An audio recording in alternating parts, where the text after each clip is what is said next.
Bonsoir Stanislas Berton, nous voilà à Colmar. Vous donnez une conférence ce soir. Vous avez fait beaucoup de conférences en France sur l'année. Qu'est-ce que vous ont apporté toutes ces rencontres? Qu'est-ce que vous pouvez nous en dire? Oui, alors en effet, depuis le mois de mars, je fais beaucoup de conférences. Donc là, récemment, c'était Strasbourg, Montpellier, Genève. Là, je suis à Colmar, mais j'ai été aussi dans d'autres parties de la France, dans le nord, dans l'ouest, à Rouen par exemple, à Marseille aussi. Et en fait, ce qui me frappe déjà, c'est la mobilisation des gens. C'est-à-dire qu'il y a quand même beaucoup de gens qui viennent à ces différentes conférences. Et surtout, c'est le désir d'essayer de comprendre ce qui se passe. Il y a vraiment des groupes de gens très intéressés qui se passent, même de tous âges. Alors, c'est quand même des gens peut-être un peu plus âgés. Moi, je suis toujours un peu déçu de voir que ce n'est pas forcément beaucoup de jeunes, mais on va dire des gens d'âge mûr qui se soucient vraiment de ce qui se passe dans la société. Et je suis frappé de voir que le public en fait est partagé, c'est-à-dire qu'il y a peut-être 30% de gens qui connaissent mon travail, qui sont assez avertis sur tout ce qui est le mondialisme, voilà, les réseaux de pouvoir parallèles, la crise qu'on traverse. Il y a des gens qui sont un peu informés sur certains sujets, par exemple beaucoup qui ont ouvert les yeux avec la crise Covid, et d'autres qui, en fait ont découvert ou qui ont été amenés par des amis et qui sont venus et qui après m'avoir entendu en fait ont beaucoup de questions et viennent me voir et me disent mais attendez, c'est incroyable ce que vous nous racontez, pourquoi j'ai jamais entendu parler de ça, etc. Donc en fait ce que je vois, c'est que même dans des petites villes de province, on arrive quand même à remplir une salle. Bon, je commence à avoir une petite notoriété, mais je ne suis pas non plus une immense tête d'affiche. Et en fait, il y a vraiment des gens qui ont envie de comprendre ce qui se passe aujourd'hui, et ça, je trouve que c'est très Oui, encourageant. on vous a quand même entendu chez Berkoff, sur un nombre de chaînes, TV Liberté, etc. Vous êtes quand même connu aujourd'hui et reconnu, si je peux dire. Très bien. Et est-ce que vous avez l'impression du coup que, enfin, dans, dans ces démarches dans toute la France, ça vous fait plaisir de rencontrer les gens? Quel est le... Ah Parce que... Ouais, bien sûr, et puis surtout que j'ai un accueil à chaque fois qui est exceptionnel, à ouais. chaque fois de manière différente, que ce soit à Grenoble, à Rouen, à Montpellier. C'est pas juste, je dirais, des rencontres professionnelles ou parce que j'essaye de diffuser mes idées ou de donner des clés pour comprendre ce qui se passe. C'est vraiment des rencontres humaines qui sont vraiment extraordinaires, à chaque fois dans un genre différent.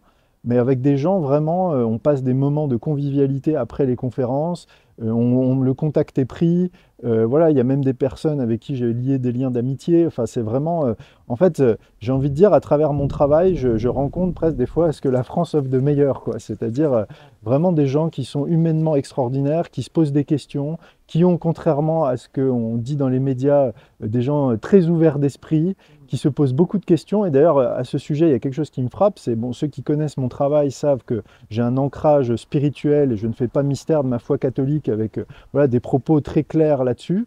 Et en fait, ça ne rebute pas du tout les gens. C'est-à-dire que souvent, les gens, au début, les gens me disaient, mais il ne faut pas que trop que tu parles de ça, c'est trop clivant, les gens, ça va plus diviser qu'autre chose. Mais en fait, ce n'est pas du tout le cas. Même des gens qui sont athées ou qui sont dans une sensibilité spirituelle qui n'est pas forcément la foi catholique, sont très sensibles à ce que je leur dis et me disent au minimum, bah, écoutez, c'est très intéressant. Et au moins, ce que je vois, c'est qu'il y a un respect de dire, bah voilà, quelqu'un qui a quelque chose de cohérent, qui a une clarté dans ce qu'il dit. Et des fois, on me dit même, bah, ouais, si seulement tous les curés parlaient comme vous, peut-être qu'on serait plus nombreux à venir à l'église. Ouais. Il y a certainement aussi beaucoup de gens qui reviennent un peu à la foi ou qui se dirigent vers la foi compte tenu de tout ce que l'on vit là depuis quelques années. Oui, oui, oui, clairement. Alors ça, c'est ce que j'essaye d'expliquer. En fait, je fais en fait une espèce d'entonnoir. C'est-à-dire que j'explique déjà aux gens qu'il y a la dimension surnaturelle et spirituelle du combat. Et après, moi, j'explique pourquoi. Je pense que ce qui est important, c'est la foi et les dogmes catholiques. Mais en tout cas, les gens ne sont pas du tout fermés à ça.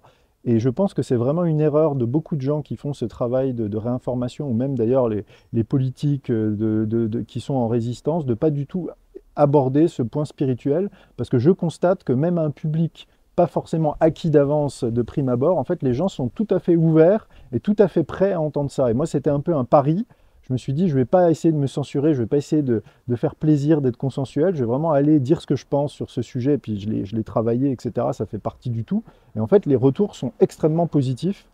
Et voilà, et même des gens, enfin, moi j'ai parfois des salles où il y a très peu de catholiques en réalité, mais mon discours passe très bien et les gens disent, bah écoutez, je vais creuser ce que vous me dites, ou même je ne suis pas d'accord, mais en tout cas on se rejoint sur le spirituel, sur le bien, le mal et sur l'importance d'avoir quelque chose, un ancrage, une transcendance, donc c'est parfait en fait. Ouais, c'est important de pouvoir échanger, même si on n'est pas dans strictement 100% des mêmes valeurs ou des mêmes croyances, hein. Exactement, mais moi c'est ça qui me frappe, c'est que en fait j'ai jamais rencontré autant de gens à la fois intéressants, ouverts, que en fait, ces gens qu'on décrit comme des complotistes, anti-vax, extrémistes, etc. En fait, Ok, oui, c'est... oui, oui, on est dans la doxa et donc Voilà, inversion totale des c'est valeurs et des exactement. mensonges, tout l'inverse est dit. Ok.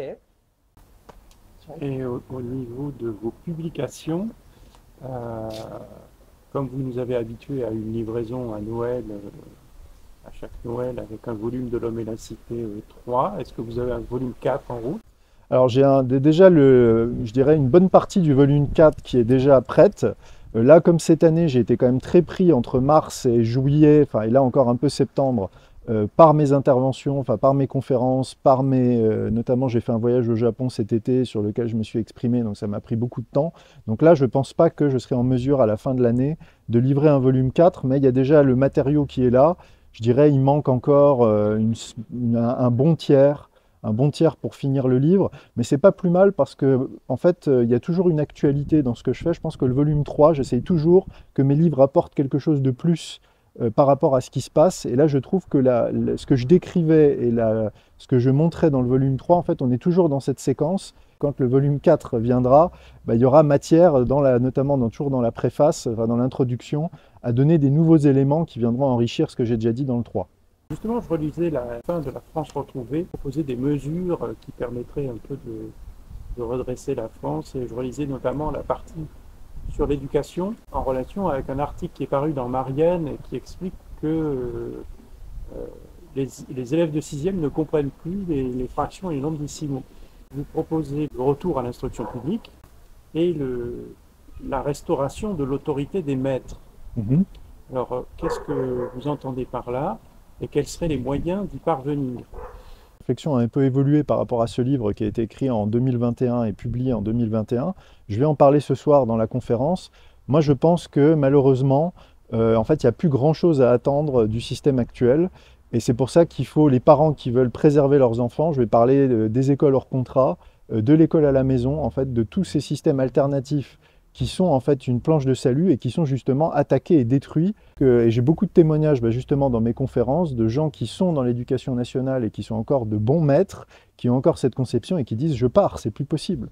C'est plus possible. Il y a plus de. Je veux dire, moi je le déplore parce que je pense que en fait il faut former les enfants, mais je vois que le système actuel tel qu'il existe et tel qu'il a été conçu ne fonctionne plus. Parce que là, immédiatement, si on a des enfants, il faut les préserver de tout ce qui est cette destruction du savoir, de cette propagande sur le genre, de ces sexualisations, je vais en parler ce soir, de cette qui est vraiment complètement folle et qui est abjecte. Et donc du coup, là, pour sauver les enfants, il faut vraiment les préserver et les retirer. Et je pense qu'en fait, malheureusement, le vrai combat, ça va être comment on arrive à préserver les derniers petits espaces de liberté qui restent et qui sont en train de se réduire. Si on imaginait qu'on revienne à l'instruction publique dans une France qui serait à nouveau chrétienne, est-ce que ça rendrait obsolète le réseau d'écoles privées, ou est-ce qu'il en faudrait quand même un parce que dans le ministère de l'instruction publique, il y a public. Oui, oui, absolument, mais moi je pense que les systèmes peuvent tout à fait cohabiter, et surtout je pense que le plus important c'est de redonner une liberté aux parents, c'est-à-dire qu'aujourd'hui on est dans un système qui nous dit liberté, liberté, voilà, c'est même une de notre devise, mais en fait c'est la liberté tant qu'on fait ce que l'État veut en fait. C'est-à-dire qu'on est soumis à l'idéologie qui est en vigueur, et donc je pense qu'on peut tout à fait avoir un système qui pourrait avoir du public, du privé, mais avec une liberté qui n'est pas celle qui est présente aujourd'hui. Pour moi, les deux points qui ne sont pas négociables, c'est plutôt donner un socle à tous les enfants, c'est-à-dire qu'ils sachent lire, écrire, compter, exercer, enfin, avoir une compréhension, avoir les outils de base comme avaient nos grands-pères, nos grands-parents qui avaient peut-être parfois même que le certificat d'études, mais qui étaient capables, qui étaient totalement compétents sur les choses de base. Ensuite, former une véritable élite, c'est-à-dire moi j'ai mis dans la France retrouvée, il faut 10% au bac, il faut arrêter de donner le bac à tout le monde et d'ouvrir les écoles, les études supérieures à tout le monde. Les études supérieures, ça doit être réservé à ce qui a vraiment vocation à être une élite et sans pour autant mépriser tous les autres métiers qui sont des métiers manuels, plus concrets, plus techniques. Et puis remettre au cœur de l'enseignement en fait une dimension morale inspirée par le christianisme, en tout cas où le christianisme est présent. Et pas du tout cette fausse morale dite républicaine, mais en fait qui fait voilà, aujourd'hui l'apologie du genre, voilà, du refus de toute forme de hiérarchie, vous le parliez avec les maîtres. Et je pense d'ailleurs au passage qu'il y a beaucoup de gens, y compris des musulmans qui sont présents en France aujourd'hui dans un nombre assez important, qui préféraient le système que je décris plutôt que le système actuel, avec sa propagande LGBT, etc. Bon, on voit bien en Belgique, il y a eu beaucoup de manifestations et il y avait beaucoup de femmes voilées, donc on peut en déduire que c'était des musulmanes qui font ça. Mais quand vous dites 10%, est-ce que c'est un chiffre que vous avez pensé ou c'est un chiffre comme ça? Ça paraît vraiment pas beaucoup, compte tenu du fait qu'aujourd'hui on a beaucoup plus de métiers dans le tertiaire par rapport à il y a un siècle, par exemple. Est-ce que 10% c'est juste ou...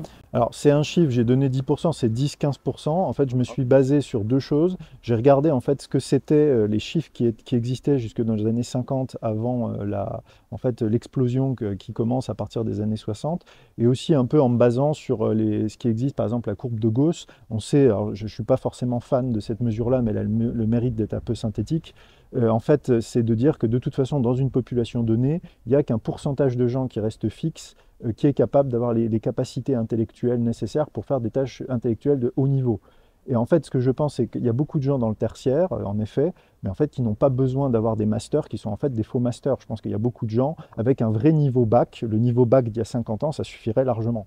Merci beaucoup Stanislas, on vous souhaite une bonne conférence à laquelle on va assister et on va retransmettre. Merci d'être venu et avec grand plaisir.